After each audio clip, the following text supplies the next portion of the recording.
Fayyaa harka fuunee akkam jirtu kabajamtoota daawwattoota Gullallee Miidiyaa Neetwoork odeessaalee keenya kan guyyaa irraa qabannee jirra. Qopheessee dhiyeessuun kan isin faana turu waan buunna waa beekooti. Isinis hanga xumura sagantaa kiyyaatti akka na faana turtan kabajaan isin affeera. Kabajamtoota daawwattoota keenya qophii keenya har'aatiin dhimmoota gurguddoo kaafnee waanta dubbannuuf isinis akkuma dhaggeeffachuu jalqabdaniin sagantaa keenya kana sheer gochuudhaan gareewwan miidiyaa garaagaraa keessatti sheer gochuudhaan namoota hundumaa bira akka ga'uuf akka nu gargaartan isin gaafanna.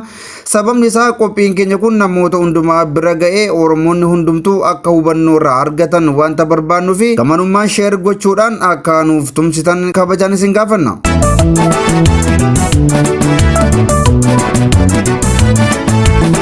Mata duree keenya jalqabaatiin Shawwaalixaa aanaa Cobbii keessatti waraana bilisummaa Oromoo loltoota mootummaa PPO Gaaleelu kaaba Oromiyaa Wallootti immoo caasaaleen mootummaa maqaa shanee jedhuun namoota dararaa jiraachuun himamee jira.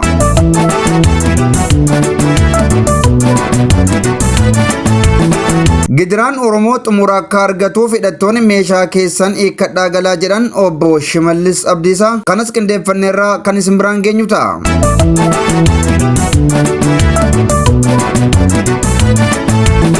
Aangoo siyaasaa afaan qawweetiin dhuunfatan afaan qawweetiin tikfachuuf yakki waraanaa uummata irratti raawwatamu daangaa kan darbeedha jechuun adda bilisummaa Oromoo ibsa baasee jira. Wantoota qindeeffanneerraa isin biraan geenya.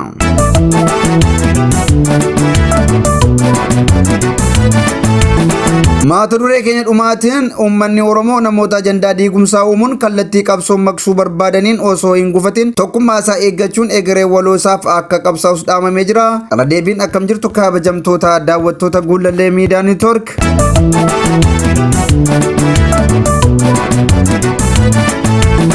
Shawwaalixaa aanaa Cobbiitti waraana bilisummaa Oromoo loltoota mootummaa PPO Gaaleelu kaaba Oromiyaa Walloo keessatti immoo caasaaleen mootummaa maqaa shanee jedhuun namoota nagaa dararaa jiraachuun himamee jira. Godina Shawwaalixaa aanaa Cobbiitti waraanni bilisummaa Oromoo loltoota mootummaa PPO leeluun miidhaa cimaa irraan ga'uun himamee jira. Aanichatti waraanni bilisummaa Oromoo loltoota mootummaa maqaa shanee sakatta'uu jedhuun socho'aa turte leeluun hedduu isaanii waggaa ajjeesuu 21 immoo booji'uunsaas baramee jira. Loltoota mootummaa booji'aman kana keessaas ajajaan dhibbaa tokko keessatti akka argamus himameera. Gama biraatiin kaaba Oromiyaa godina Walloo aanaa Dugugguruu keessatti caasaan murna faashistii PP namoota nagaa hidhuu fi hawaasa doorsisaa jiraachuunis baramee jira. Qabsoo bilisummaa Oromoo uummanni Oromoo geggeessaa jiruun lubbuun namoota nagaa hedduun ba'aa fi hawaasni nagaan saamamaa maqaa waraana bilisummaa Oromoo nyaachistuu fi karaa agarsiistuu akkasumas eeruu laattuuf jechuun morni bilxiginnaa yeroo ammaa hawaasa nagaa hojii idileesaa hojjetu dararuu itti fufee jira. Bifuma kanaanis kaaba Oromiyaa godina Walloo aanaa Dugugguruu ganda gaanga'aa keessatti caasaan murna faashistii PP maqaa waraana bilisummaa Oromoo naannoo kana fidaa jirtuu fi daandii agarsiistuu jedhuun uummata reebaa fi doorsisuun bakka bu'aa hawaasaa maanguddoo nama maqaan isaanii Muhammad Ahmed Ajii yookaan abbaa dhiiraa jedhaman ganda gaangaa mana isaaniitti seenuun qabanii yoo deeman namoota hedduu irratti immoo reebicha hamaa raawwachuu isaanii maddeen keenya gamasii GMN'if himanii jiru. Akka maddeen jedhanitti maanguddoon loltoota mootummaan qabaman kun nama siyaasaa akka hin taanee fi jaarsa araaraa ta'uu isaanii himuun hidhamuun maanguddoo kanaas hawaasa gandichaa gidduutti muufannaa guddaa uumee jiras jedhameeti jira. Kanumaan murni faashistii PP yookaan mootummaan bilxiginnaa Abiyyi Ahmediin hoogganamu kutaalee Oromiyaa garaagaraa keessatti ajjeechaa hidhaa fi dararaa raawwataa jiru jabeessee itti fufuun yeroo ammaa kana waggaa gareen fiinxaleessaa faannoo uummata Oromoo Walloo irratti aleellaa banee jiru kanattis saba isaanii bira dhaabbachuu otoo hin taane garee maafiyaa Amaaraa kanaaf tumsuudhaan uummata Oromoo dararuu akka eegalanis maddeen keenya Walloorraa nuuf himaniiru. Murni bilxiginnaa naannawaa kamisee jiru uummata Oromoo daa'immanii fi maanguddoota rasaasa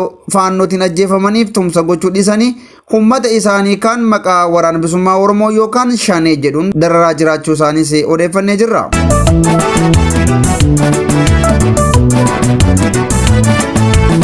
Mata duree lammaffaadhaan gidiraan Oromoo xumura akka qabaatuuf hidhattoonni meeshaa keessan hiikkadhaa galaa jedhan obbo Shimallis Abdiisaa. Akka obbo Shimallis jedhanitti yeroo ammaa kana hidhattoonni kumaatamaan lakkaa'aman dararaa uummata isaanii dhuma gochuuf karaa nagaan galaa jiraachuu pirezidaantiin mootummaa naannoo Oromiyaa kun karaa toora miidiyaa isaanii ibsaniitti jiru. Pirezidaanti Shimallis Abdiisaan gama miidiyaa hawaasummaa isaaniin ergaa dabarsaniin mootummaan karra nageenyaa bane ammas hin cufne jechuun karruma ofii cufan deebisanii banuuf akka jiran ibsaniiru. Obbo Shimallis Shimallis yaada isaanii hoggaa ibsatan akka armaan gadii kanattis ibsuu danda'anii jiru. Rakkoo nageenyaa naannoo Oromiyaa keessatti uumamaa ture araaraan hiikuun nagaa buusuuf mootummaan yaaliiwwan walirraa hin cinne taasisaa turuun isaanii yaadatama jedhaniiru. Yaaliiwwan araaraan nagaa buusuuf taasifamaa turan shira qaamoleen adda addaa biyya keessaa fi biyya alaa xaxaa turaniin osoo hin milkaa'in hafuusaas ni beekamaa jedhaniiru. Haa ta'u malee rakkoo nageenyaa naannoo keenya keessa jiru araaraan xumuruuf mootummaan karra nageenyaa bane ammas hin cufne jedhaniiru. Pirezidaantichi dabaluun hojii hojjetamaa jiruunis yeroo ammaa kana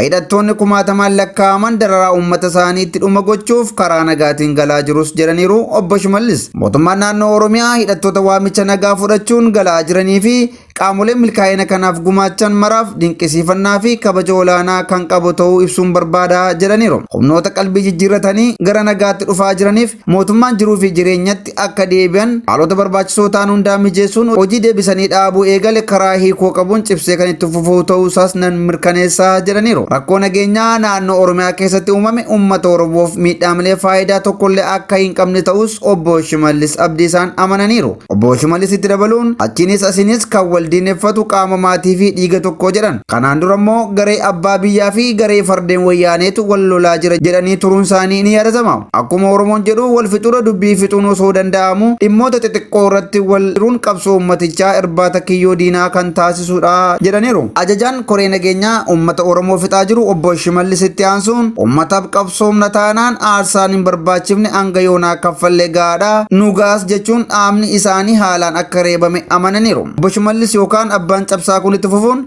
uummanni keenya sagalee nagaa fi damboobaa dheebotaa jira. Marii fi marabbaan bahee galuu fi makarachuun hawwiin eegaa jira jedhaniiru. Kanaaf uummanni keenya bal'aan abbootiin gadaa, jaarsoliin biyyaa, abbootiin amantaa fi hayyoonni gahee ba'uu qabdan cimsitanii akka itti fuftan irra deebiin dhaamaa. Hidhattoota dararaa uummata keessanii furuuf waamicha nagaa fudhattanii galaa jirtaniif immoo mootummaan keenya karri isaa dhiifamaaf banaa akkasumas gaaffilee jiran kamuu karaa nagaatiin keessummeessuuf qophii ta'uu mirkaneessuun barbaada jechuun dubbii isaanii xumuraniiru. Obbo Shimallis gara yaada keenyaatti hoggaa deebinu dubbii Obbo Shimee kanaa hoggaa gabaabsinee xiinxallu humna dhabuu, gowwummaa fi aangoo waa murteessuu dhabuu isaanii kan agarsiisudha. Humna dhabuu isaaniif ragaan keenya garee waggaa 5 jechuun samii fi dacheerraan aleelaa turan balleessuuf akka hin dandeenye amanuu isaaniiti. Waggoota 5 darbaniif 5 ni balleessina, ni xaragna, ni kachiifna, ni finna farda wayyaanee jecha afaanuma ittiin abaaraa turaniin maaloo galaa, adaraa galaa, nuugamee galaa jechuun isaanii afoola Oromoo hurrum godhu yoo humna qabaatanii afaan tolu yoo humna dhaban jettu sana kan nama yaadachiisudha. Gowwummaan dubbii Obbo Shimallis Abdiisaa kana irraa argame immoo dhaloota ammaa kan akkuma dhaloota isaaniitti ilaaluu isaaniiti. Dhaloonni isaanii wacaan raafama, dhukaasaan sodaachifama, wantoota xixiqqoodhaan bitama. Obbo Shimeenis ijoolleen bosona jirtu kun eenyu akka taate hin barre. Tiksee loonii warruma buskutii fi karameellaadhaan goyyomsanii abbush kottu galee ani sin rukutu ittiin jedhan sana si'an natti fakkaata. Ijoolleen kun barattoota yuunivarsiitii, kolleejjii, haayiskuulii, barsiisota, dookteroota, maandisoota, ogeessota fayyaa fi kan kana fakkaatan ta'uu isaanii abbaan cabsaa kun tasuma yaadanne. Kanumaaf wantoota xixiqqoof walajjeefna jedhan. Gaaffiin ijoollee sanaa waa'ee abbaa biyyummaa fi walabummaa ta'uusaa Obbo Shimeen hin yaadanne. Obbo Shimeen aangoo waa murteessuu hin qaban hoggaa jennu immoo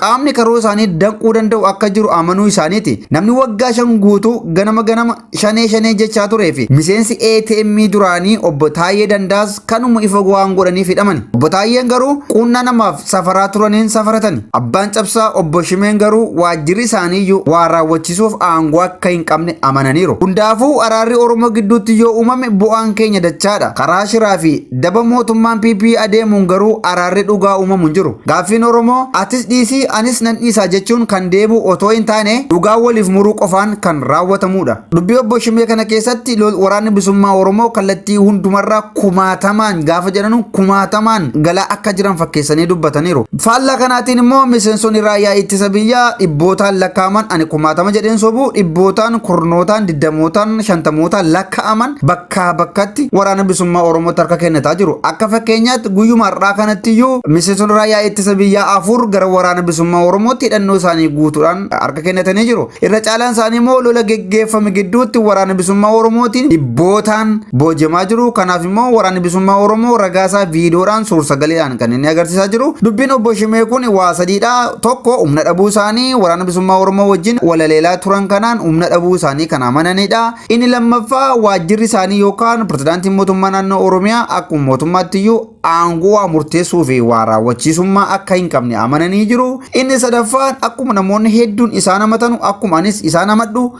rakkoo beekumsaa akka qaban yookaan immoo rakkoo yookaan immoo gowwummaan isaanirra akka buufate kan nutti agarsiisudha. Araarri marsaa lammaffaaf adeemaa ture kun kan gufate caasama bilxiginnaatiin caasama mootummaa isaaniitiin qaamni alaa akka araarri kun gufatuuf xaxeen jiru garuu qaamni biyya keessaa yookaan caasa isaanii keessaa araarri kun akka milkoomneef caasaan shiraxate garuu akka jiru miseensonni paartii isaaniiyyuu dubbataati turaniiru dubbataati jiru. Hundaafuunis araarri yoo milkaa'e Oromoon yoo walitti araarame sagaleen rasaasaa Oromiyaa keessaa yoo dhaabbate gammachuun keenya daangaa hin qabu bu'aan keenyas dachaadha. Garuu haala kanaan haala PP'n sobaa fi dabaan araaratti deemtu kanaan ammas araarri kun wanta milkaa'uun hin fakkaatu qofatu hin taane jala muree dubbachuu hin danda'a. Araarri PP'dhaan wajjin geggeeffamu gonkumaa hin milkaa'u. Sababni isaa PP'n yeroo hundumaa yookaan mootummaan Itoophiyaa kun yeroo hundumaa karaa nagaa taakkuu tokko deemanii karaa shiraa immoo taakkuu lama duubatti deemu. Kanaafuu milkaa'u yoo jenne kan waan nama sobsiisu miti. Waan hundumaafuu Oromiyaa keessatti nagaan adeemu nagaa jenna.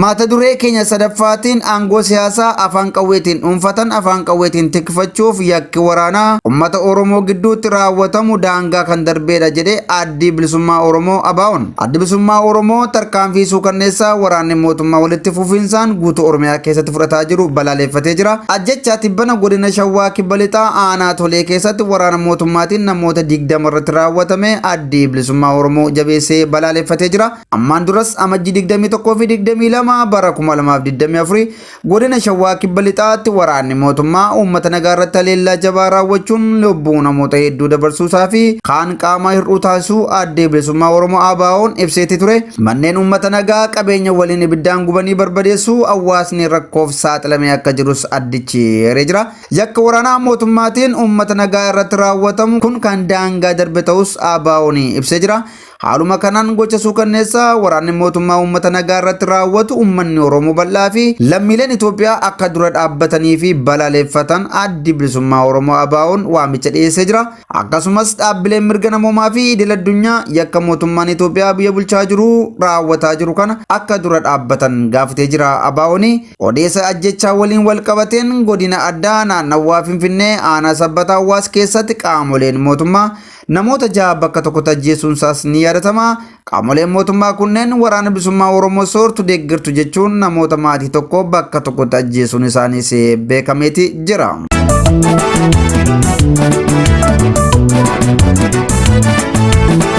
Mata duree keenya afuraffaa fi isa guddaadhaan uummanni Oromoo namoota ajandaa diigumsaa uumuun kallattii qabsoo maqsuu barbaadaniin osoo hin gufatin tokkummaa isaa eeggachuun egeree waloo isaaf akka qabsaa'u himamee jira. Seenaa qabsoo Oromoo baroota dheeraaf taasifamaa turerraa akka hubachuun danda'amutti qabsoon Oromoo oggaa fiixee milkaa'ina irra ga'u namoota yookaan garee ergama addaa qabaniin oggaa gufatu argamaa tureera. Dheenyuma kana bara qeerroon Oromoo mootummaa abbaa irree kuffise yoo yaadanne gareen bilisoomneerra jedhu sagalee isaa ol kaase iyyuun ajandaa diigumsaa Oromoo gidduutti uumuun waggaa Oromoon ajjeefamu Oromoon biraan akka hin birmanneef diinaaf karrabanuun dhumaatii Oromoo har'aa kanaaf shoora guddaa taphataniiru. Akka fakkeenyaatti gareen ATM maqaa shanee fi numalee jedhu baasuun Oromoon akka waliif hin gaddine taasisanii maqaa daabboo kanaanis Oromoon kutaa Oromiyaa hunduu har'a akka bofaatti ulee abbaa irreetiin akka tumamuuf karrabananiiru. Har'as gareen ajandaa mataa isaa qabu kabajaa fi ulfina Oromoon walii isaaf kennu cabsuun maqaa amantiitiin ajandaa qoodinsaa uumuuf oggaa yaalanii mul'atu.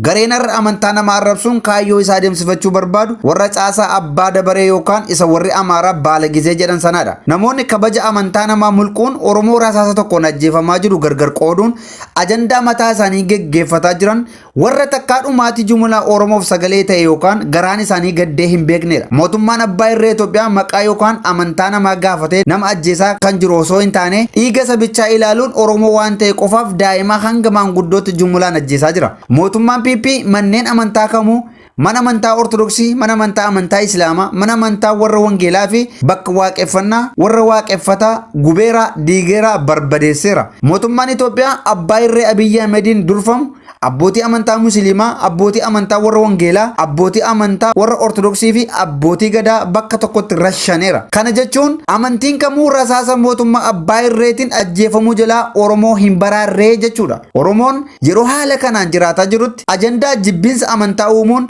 dararaan sabicha irratti raawwatamaa jiru akka itti fufu, irra caalaan immoo haalaan akka jabaatu taasisuun alatti hiika uumaatu hin qabu. Hunda caalaa Oromoon duudhaa fi safuu isaa keessatti garaagarummaa amantaa, ilaalchaa, gosaa fi saalaa kabajuun saba dachee Kuush irratti seenaa addaa qabudha. Haa ta'u malee wambadoonni safuu sabichaa cabsuun amantaa fi abbootii amantaa namaa xureessan seenaa fi siyaasa Oromoo keessatti bakka tokkollee hin qaban. Kanaafuu ummanni Oromoo ajandaa diigumsa jaleewwan caasaa bilxiginnaa uuman kanaan osoo hin burjaaja'in tokkummaa fi kabaja abbootiin qabsoo Oromoo shinniigaatti diinatti mul'isan yaadachuun ajandaa badiisaa garee wambadeen uumte kana akka fashaleessitan dhaamsa dabarsina. Miidiyaan keenya GMN garaagarummaa amantaa kamuu kan kabajuu fi gocha farrummaa Oromoo burjaajessu akkasii cimsee kan balaaleeffatu ta'uusaa cimsinee isin hubachiifna.